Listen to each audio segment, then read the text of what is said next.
अपराध की दुनिया में हमेशा से ही पुरुषों का वर्चस्व रहा है। आमतौर पर आप ऐसी घटनाएं सुनते रहते होंगे जहां महिलाओं पर अत्याचार किए जाते हैं, महिलाओं का उत्पीड़न किया जाता है। तो प्रश्न खड़ा होता है कि क्या एक महिला भी कभी क्रूर हो सकती है, हैवानियत की हदें पार कर सकती है। तो आज हम आपको एक ऐसी ही घटना से वाकिफ कराने वाले हैं जिसकी कल्पना मात्र से ही आपकी रूह कांप जाएगी। दरअसल उत्तराखंड की जिस तरह से एक महिला अपने ही पति का दरांती से सर धड़ से अलग करती है और सर को लहराते हुए सरेआम सरेंडर करती है थाने में और आत्मसमर्पण करते हुए स्वीकार करती है कि उसने ही अपने पति की हत्या की है। तो आज हम आपको क्राइम और कानून में दिखाने वाले हैं कि जिस तरह से इस घटना को अंजाम दिया गया और इसके तमाम कानूनी पहलुओं को भी जानने का प्रयास करेंगे। देखिए इस रिपोर्ट में।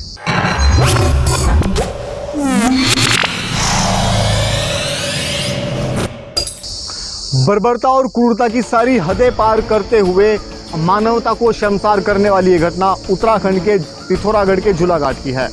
यहाँ क्षेत्र में तब सनसनी पैदा हो गई जब एक महिला को अपने ही पति का कटा हुआ सर सरेआम लहराते हुए सड़क पर जाते हुए देखा और ये मंजर देखते ही जाहिर है किसी भी व्यक्ति के पैरों से ज़मीन खिसक जाएगी और ये मंजर काफ़ी भयभीत करने वाला होगा। इतना ही नहीं, ये महिला कहीं और नहीं बल्कि पुलिस स्टेशन आत्मसमर्पण करने जा रही थी अपने ही पति का कटा हुआ सर हाथ में लिए हुए। और ये कल्पना मात्र से ही काफ़ी भयभीत करता है। और ऐसा ही पुलिस के सामने भी ये देखने को मिला जब महिला पुलिस स्टेशन में दाखिल होती है और कटे हुए सर को रखती है, तब पुलिस वालों के भी होश फाख्ता हो जाते हैं। और ये ऐसी बेहद ही कम घटना होती हैं जब इस तरह की वारदात सामने आती है। तो ये घटना उत्तराखंड के झूलाघाट के चुम्मा थापा नाम की महिला की है जिसने बेहद ही जिसे कहते हैं खौफनाक वारदात को अंजाम दिया, अपने ही पति नारायण थापा को मारकर ही नहीं बर्बरता पूर्वक अपने पति का गला काटकर।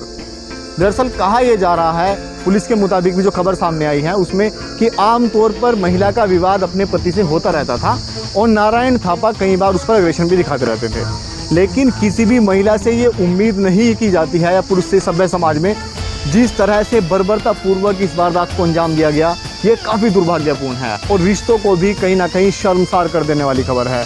तो किसी भी अपराधी की मानसिक प्रवृत्ति का अंदाज़ा जरूर लगाया जा सकता है लेकिन गारंटी नहीं ली जा सकती, और ऐसा ही इस मामले में देखने को आया।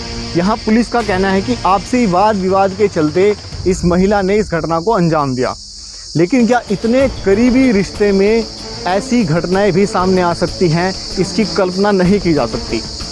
लेकिन यहाँ बताया जा रहा है कि जो चुम्मा थापा हैं, जो 32 वर्षीय चुम्मा थापा हैं, उन्होंने अपने ही गुस्से में अपने पति की जान ले ली। यहाँ जरूर अंदाज़ा लगाया जा सकता है कि आज के दौर में आपराधिक प्रवृत्ति किसी के भी मन में पनप सकती है और किसी भी खास रिश्ते में भी इस तरह की वारदात देखी जा सकती है। पुलिस के मुताबिक जिस तरह ये महिला थाने में प्रवेश करती है और आत्मसमर्पण करती है, इस कटे हुए सर के साथ महिला जिस बहादुरी से प्रवेश करती है थाने में, उसी बहादुरी से अपना जुर्म कबूल भी करती है। लेकिन चुम्मा थापा के चेहरे पर जरा भी शिकन नहीं थी और पछतावा नहीं था। तो ऐसे में ये पूरा मामला ओपन एंड शट है और यहाँ पर पुलिस को भी बहुत ज़्यादा इन्वेस्टिगेट करने की ज़रूरत नहीं है। लेकिन ज़हनी तौर पर आपके मन में प्रश्न जरूर आता होगा, जिस तरह से ये आपराधिक घटनाएं सामने आती हैं यहाँ बिल्कुल भी स्वीकारा नहीं जा सकता है। और क्या इस घटना के बाद चुम्मा थापा को फांसी की सज़ा हो सकती है? क्योंकि आईपीसी जो 302 है वो कहता है कि हत्यारों के मामलों में अधिकतम जो सज़ा है वो फांसी की हो सकती है।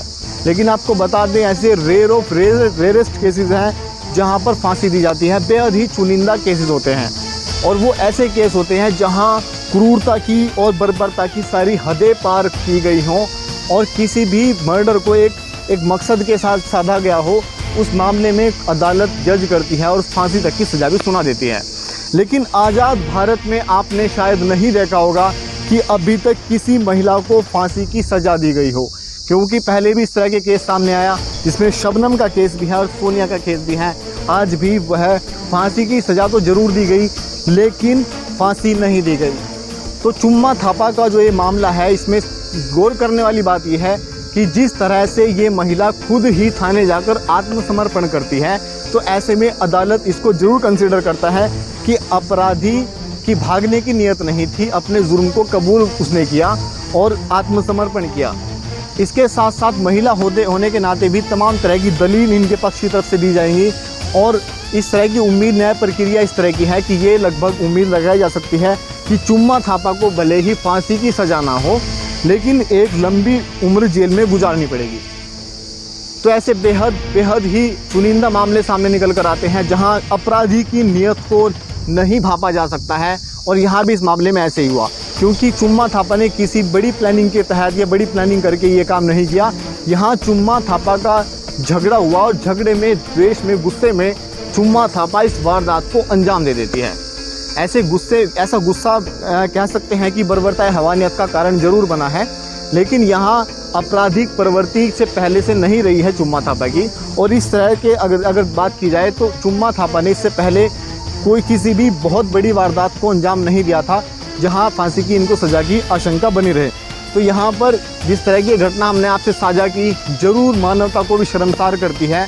और हम आपसे फिर कहना चाहेंगे कि आप अपने खुद से ही जागरूक हो सकते हैं और अपराधी की प्रवृत्ति का आकलन लगाया जा सकता है। जब इस हद तक कोई महिला भी अपराध को जन्म दे सकती है, आपराधिक घटना को, वारदात को अंजाम दे सकती है, तो कुछ भी संभव है। आपको बेहद जागरूक रहना है, बेहद अवेयर रहना है।